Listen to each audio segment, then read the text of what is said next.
저는 올해 37살이 되었고 조금은 규모가 있는 식당을 운영하고 있는 사람입니다. 식당을 처음부터 이렇게 크게 시작했던 건 아니었죠. 부모님이 하시던 곳을 물려받아서 식당을 운영하다가 지금은 약간은 고급스러운 느낌으로 전향하려고 리모델링을 했습니다. 그 결과 생각보다 가게는 더 승승장구하게 되었습니다. 그래서 결국 몇 군데의 다른 컨셉의 식당을 더 시작하게 되었고 남들에 비해 조금은 빨리 성공의 단맛을 보고 있는 상황입니다. 하지만 이런 제게도 남들에게는 차마 말 못할 사연이 있어서 이렇게 글을 쓰게 되었네요. 일단 핑계로 들릴 수도 있겠지만 일에 집중해서 사느라 그런 것도 있고 여자에 대한 믿음이 많이 사라지는 계기가 생겨서 저는 아직까지 미혼으로 지내고 있습니다.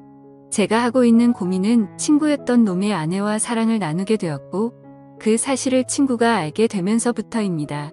어릴 때부터 저는 부모님의 가게가 엄청 바쁘셨기 때문에 항상 학교를 다녀오면 매일같이 부모님을 도와서 가게 일을 돕기 바빴습니다.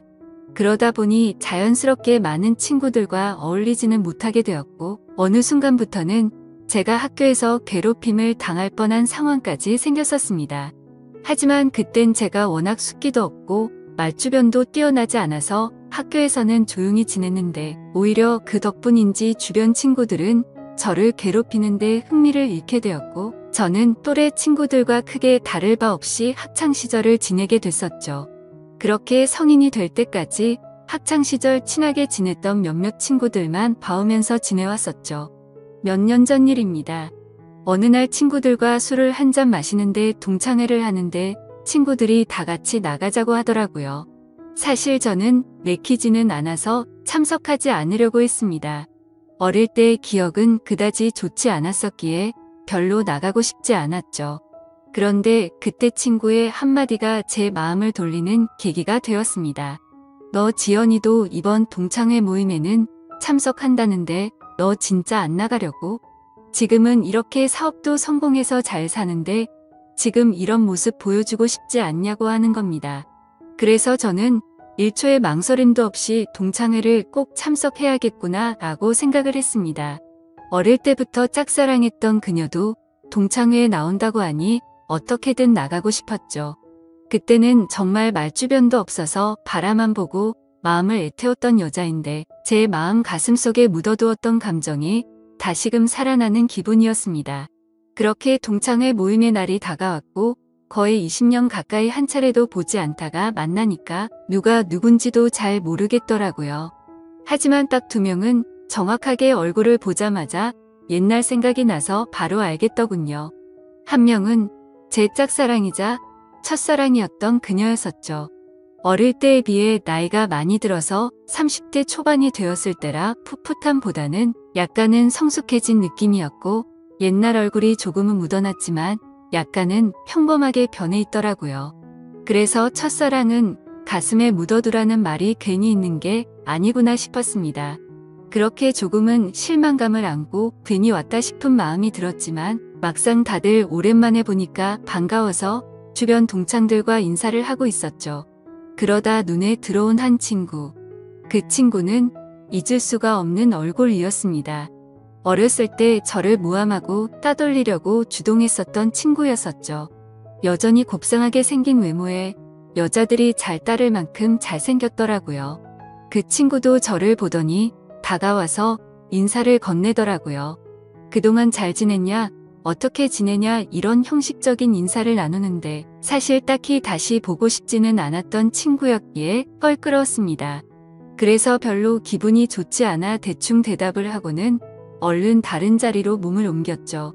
그렇게 한창 동창회는 무르익어갔고 다들 술이 점점 취해가던 중에 그 친구는 제게 다시 다가왔습니다. 제가 먼저 말하지도 않았는데 제게 먼저 말을 하더라고요. 어릴 때 자신이 괴롭혔던 거 평생 후회했고 미안했다면서 정말 연락하고 싶었는데 네가 불편할까봐 차마 연락을 못했다고 말하더라고요. 그러면서 본인은 어릴 때부터 가난에 찌들어서 생활이 힘들었는데 제 부모님이 돈을 많이 버셔서 그게 부러워서 어린 마음에 너무 짓궂었다고 사과를 하는데 솔직히 어릴 때 일이라 그럴 수도 있겠구나 싶었고 저는 괜찮다고 대답을 했죠. 그렇게 그날 동창회는 끝이 났고 제 마음속에 간직하던 첫사랑은 떠나보내게 되었고 제가 가장 증오했던 친구는 제 친구로 남게 되었습니다. 그리고 나서 몇 달 뒤에 저는 되게 괜찮은 여자친구가 생기게 되었습니다. 직원의 소개로 만나게 된 여자였는데 성격이 엄청 다정하고 착했습니다. 직업도 좋고 외모적으로도 예뻤기에 제가 적극적으로 대시를 해서 만나게 되었죠. 그 당시 여자친구는 저보다 10살이나 어린 한참 연하였지만 본인은 연상을 좋아한다면서 제 부담을 덜어주더라고요. 그때는 정말 세상이 밝아 보이더라고요. 사업도 승승장구하던 시기였고 어리고 예쁜 착한 여자친구가 생겼으니 말이죠. 그리고 저도 나이인지라 결혼을 전제로 진지한 만남을 가지고 있었는데 이 여자와 결혼을 하게 되면 내 인생은 즐겁겠구나 싶었습니다. 그러다 어느 날 저는 동창회에서 만난 친구와 술자리를 가지게 되었습니다. 술을 한참 마시다가 친구는 우리 다른 동창 친구들도 불러서 같이 여름을 맞이해서 여행을 가는 게 어떻겠냐고 하더군요. 그래서 저는 사업을 확장하느라 바빠서 시간을 많이 내기 어려운데 아마도 여자친구와 가야 될 것 같다고 거절을 했더니 그 친구는 기왕 가는 거 자신도 여자친구 데려갈 테니 저보고 여자친구한테 말해서 같이 커플 여행 가면 되지 않겠냐고 제안을 하더라고요. 그래서 저는 그런 경험도 별로 나쁘진 않을 것 같다라는 생각이 들었고 결국 4명의 남녀 커플들이 모여서 여행을 가게 되었습니다. 그런데 그 여행은 절대 가지 말았어야 할 참으로 비극적인 여행이 되었죠. 친구의 여자친구는 사진으로 미리 봤지만 역시나 엄청난 미인이더라고요. 외모와 몸매는 사실 제 여자친구에 비하면 훨씬 월등했고 나이만 빼놓고는 모든 게 더 완벽했었죠. 그냥 누가 보면 저 두 커플은 선남선녀 같고 연예인처럼 보이는 모습이었죠. 그에 비해 저는 평범한 30대 초중반 남자였고 제 여자친구는 어리고 예쁜 상큼한 모습이었습니다. 그렇게 저희 4명은 1박 2일로 여행지로 떠나게 되었습니다. 친구는 차량을 렌트하였고 저는 숙박업소와 음식을 준비하게 됐습니다. 그 당시 친구는 사업을 준비하던 시기였고 제가 여유가 있었기에 굳이 금전적인 지출에 대해서 얼마씩 모으자고 하기엔 별로라는 생각에 제가 준비를 했죠. 그런데 여행을 가서 뭔가 기분이 더러워지기 시작하더군요. 여자친구는 제 친구의 사소한 농담에도 자지러지듯이 리액션을 하면서 장단을 맞추고 제가 불을 지피고 있는데 그 둘은 음식을 준비하면서 둘이서 야채를 씻고 오고 그러더군요. 그래서 저는 친구의 여자친구에게 말을 건넸습니다. 친구가 잘해주냐고 물어보니 별로 기분이 좋지 않은 듯 조용히 네라고 대답을 하더라고요. 그래서 친구 여자친구도 저처럼 별로 기분이 좋지 않구나라고 생각을 했습니다. 그렇게 다 같이 준비한 음식과 술을 마시게 되었고 다들 점점 술에 취해가고 있었죠.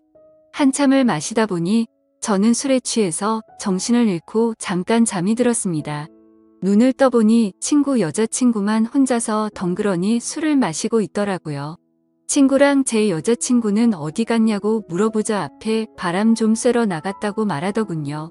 근데 이게 도대체 무슨 말도 안 되는 상황인지 도저히 이해가 안 가더라고요. 친구는 본인의 여자친구를 놔두고 왜 제 여자친구랑 바람을 쐬러 갔는지 너무 어이가 없었습니다. 그리고 이 여자친구는 그런 둘을 놔두고 왜 혼자서 여기서 술을 마시고 있는지 이해가 안 됐죠. 그래서 저는 왜 혼자서 안 나가고 여기 계시냐고 했더니 그냥 피곤해서 쉬고 싶어서 방에 남는다고 했다더군요. 저는 기분이 불쾌해서 곧장 여자친구를 찾으러 밖으로 나갔습니다. 친구와 여자친구에게 전화를 수십 통을 해도 받지를 않더라고요. 너무 걱정도 되기 시작했고 화가 나서 다시 숙소로 들어가려고 하는데 저 멀리 바닷가 등대 아래쪽에서 불빛이 보였습니다. 그쪽으로 다가가 보니 친구와 여자친구가 오고 있어서 저는 바로 욕을 했습니다. 내가 전화를 몇 통을 했는데 안 받냐고 온갖 짜증을 냈죠. 그러자 친구와 여자친구는 무음이었다고 말하는데 누가 그 말을 믿을 수 있을까요? 저는 당장 사실대로 말하라고 했고 여자친구는 오빠 미안이라고 하더군요. 정말 그 한마디에 가슴이 철렁 내려앉았습니다. 그때 확신을 하게 됐고 친구에게 주먹질을 하려고 하는데 날렵하게 피해버렸고 저는 취한 상태여서 그 자리에서 넘어지고 말았습니다. 그러더니 친구였던 그놈은 풋소리를 내면서 웃는데 너무 자존심도 상했고 비참했습니다. 저런 정신나간 놈을 믿었던 제가 멍청했었죠. 그래서 저는 너네 같이 더러운 것들은 살다가 생전 처음 본다고 말했고 앞으로 내 인생에서 절대로 눈에 띄지 말라고 했습니다. 그러고는 저는 택시를 타고 곧장 집으로 돌아왔습니다. 그렇게 저는 살면서 가장 큰 배신감을 겪게 되었고 씻을 수 없는 상처를 받게 되었습니다. 결혼까지 생각했었던 여자친구에게 그렇게 배신을 당하고 났더니 도저히 정신을 차리지 못하겠더라고요. 그 후로 며칠 동안을 일은 뒷전이었고 폐인처럼 술만 마셨습니다. 정말 정신 나간 사람처럼 웃다 울다 비참한 하루하루를 지내고 있었죠. 그러다 한 달 정도가 지난 뒤에 여자친구에게서 연락이 오더라고요. 새벽 시간에 잘 지내고 있냐고 카톡이 오는데 정말 너무 미웠지만 또 한편으로는 반갑기도 하고 말로는 표현이 안 될 그런 감정들이 들었습니다. 결국 저는 너무 멍청하게도 여자친구에게 답장을 하게 됐습니다. 네가 무슨 낯짝으로 감히 지금 나한테 연락을 하냐고 했죠. 그러자 그때 얘기를 하는데 자신도 술에 취해서 정신을 잃고 당했다고 하더라고요. 술에 취해서 바람을 쐬러 나왔을 뿐인데 그런 일이 벌어졌답니다.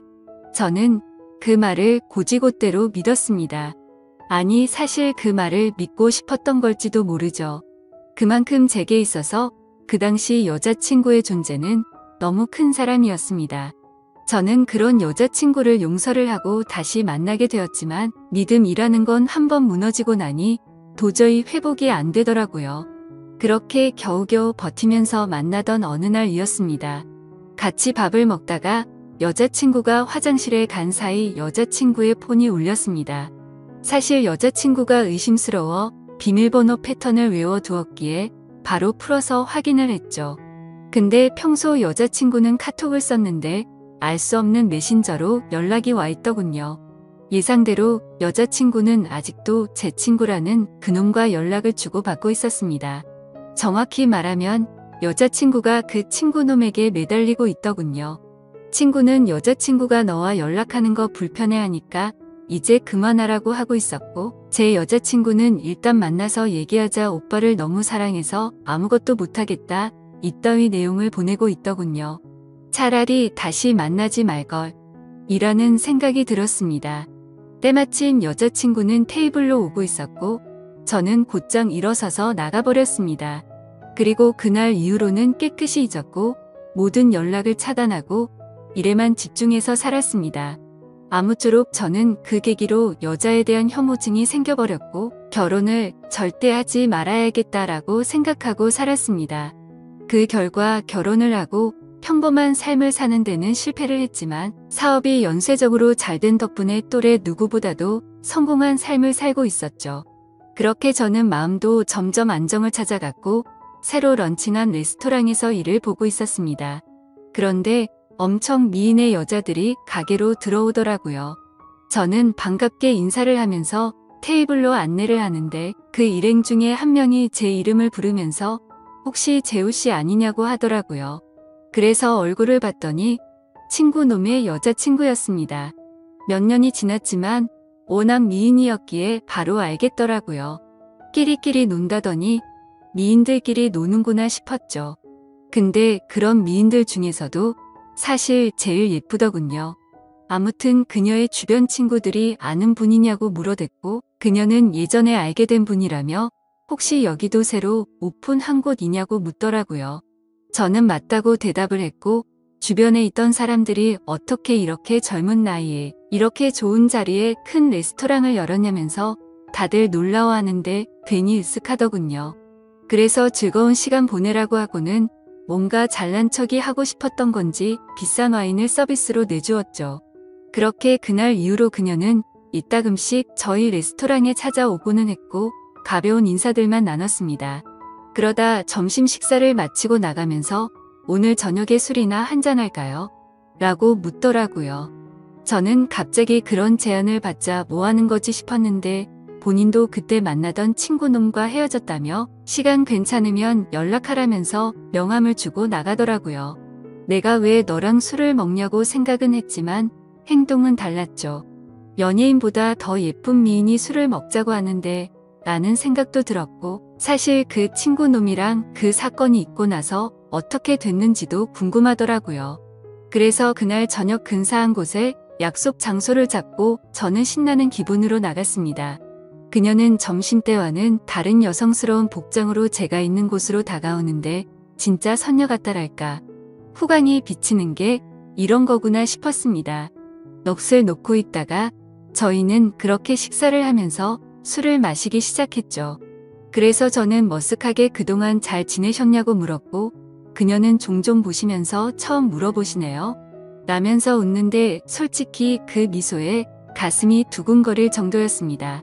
예전에 여행 갔을 때도 이렇게 예뻤었나 싶었는데 생각해보니 그때는 웃지도 않고 기분이 안 좋아 보였었죠. 아무쪼록 이런저런 사소한 잡담을 나누면서 술을 마셨고 어느 정도 술이 취해갈 때쯤 제가 진짜 궁금했었던 걸 저는 물었습니다. 그때 여행 갔을 때 친구놈이 그런 짓 한 거 알았냐고 물어보니 바람기가 너무나도 심한 사람이어서 헤어지려고 마음먹고 있었기 때문에 상처가 되긴 했지만 그냥 그러려니 했고 그날 이후로 바로 헤어졌다고 하더라고요. 그래서 저는 뭔가 이상하긴 하더라고요. 여자친구를 다시 만날 당시에 친구놈이 여자친구가 연락하는 거 불편하다고 했는데 그새 다른 여자친구가 생겼었던 건가? 라고 생각을 했습니다. 어차피 그런 건 중요한 건 아니었고 서로가 그때 일을 꺼내봤자 기분이 좋지 않아서 넘어갔죠. 그렇게 그녀와 술을 마시고 저희는 훨씬 더 가까워졌고 몇 번을 더 만나다 보니 저는 그녀 덕분에 점점 제 아픔이 치유가 되는 기분이었습니다. 그녀도 처음보다 훨씬 더 미소가 많아졌고 서로가 행복한 날들을 보내고 있었습니다. 결국 저는 그동안의 상처를 지우기로 하고 큰 용기를 내서 고백을 했습니다. 그러자 그녀는 많이 당황을 했고 제 예상과는 달리 거절을 했습니다. 정말 마음이 아팠죠. 얼마나 큰 용기를 낸 건데 행복해 보였던 그녀가 거절을 할 거라고는 생각을 못했습니다. 그날부터는 또다시 저는 암울한 하루하루가 시작되었습니다. 출근을 해서도 가식적인 미소로 손님들을 상대할 뿐 또다시 큰 상처가 저를 마구 쑤셔댔죠. 그렇게 며칠이 지나가던 날 그녀에게서 전화가 왔습니다. 지금 술이 너무 취해서 그런데 데리러 와줄 수 있겠냐고 하더라고요. 저는 너무 설레는 마음으로 미친 듯이 그녀가 있는 곳으로 달려갔습니다. 그렇게 집으로 데려다 주려고 하는데 한 잔만 더 마시자고 하더군요. 그래서 다른 술집으로 자리를 옮겼고 저는 너무 설레는 마음을 진정시키고 싶어서 술을 엄청 빨리 마시게 되었죠. 그렇게 서로가 술을 마시다 갑자기 대뜸 그녀가 울더라고요. 저는 제가 술에 취해서 알딸딸한 상태였기에 꿈을 꾸는 건가 싶고 너무 당황했습니다. 아니, 고백을 거절당한 건 저인데 왜 우세요라고 하니까 대답을 하지 않고 울기만 하더라고요. 그래서 그냥 실컷 울라고 내버려뒀죠. 한참을 울다가 그녀는 입을 열었습니다. 솔직하게 고백하고 싶은 게 있다고 했습니다. 친구놈과는 사실 헤어진 게 아니고 결혼을 했고 지금도 같이 살고 있다고 하더라고요. 이게 무슨 소리인가 싶어서 벙쪄서 듣고 있는데 말을 이어나가더군요. 사실 제게 의도적으로 접근을 했었다고 합니다. 본인의 의지는 아니었고 남편이라는 친구놈이 사업이 망하게 되면서 제게 돈을 뜯어내자고 접근해보라고 시켰답니다. 그때는 그녀도 도저히 그딴 짓을 할 수가 없어서 절대 못한다고 버텼지만 그동안 잘못된 만남으로 길들여지던 그녀는 결국 남편의 성화에 모시겨 제게 접근을 했답니다.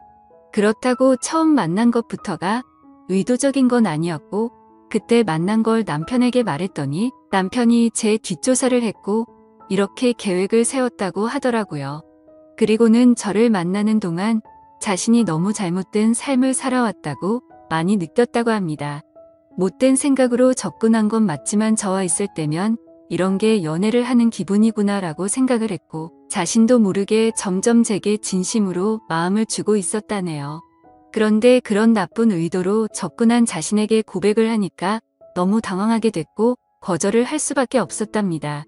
그러면서 펑펑 우는데 남편을 만나기 전으로 돌아갔으면 자신이 이렇게 살지 않았을 거라며 말하는데 너무 가여워 보여서 아무 말 없이 안아줬고 이제는 제가 행복하게 해줄 테니 그 친구 놈과는 정리를 하는 게 어떻겠냐고 했더니 본인이 이런 말도 안 되는 짓을 했는데 믿어줄 수 있겠냐고 하더라고요. 그렇게 저희는 서로의 사랑을 확인한 뒤로 그녀는 그 친구 놈과 이혼을 하게 됐습니다. 그러다 어느 날 저희 집에서 그녀와 저는 사랑을 나누고 있었습니다. 근데 방문을 부수는 소리가 들리더군요. 저희 집이 주택가여서 창문을 깨고 넘어 들어와서 방문을 부숴버리고는 친구가 들어왔습니다. 그녀는 놀라서 소리를 질러댔고 그 친구 놈은 제게 뛰어들어서 한참 동안을 싸웠습니다.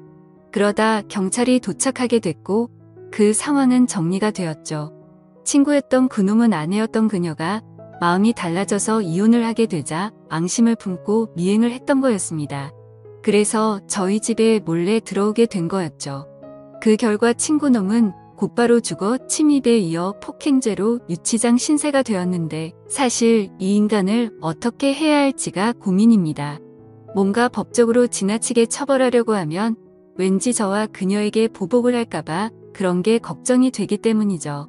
이런 막무가내인 놈을 어떻게 처리를 하는 게 가장 좋을까요? 돈이고 뭐고 다른 건 솔직히 다 필요 없습니다. 이제는 제 곁에 있는 그녀만 행복하고 안전할 수만 있다면 더 바라는 게 없죠. 부디 좋은 방법을 알려주시면 정말 감사하겠습니다.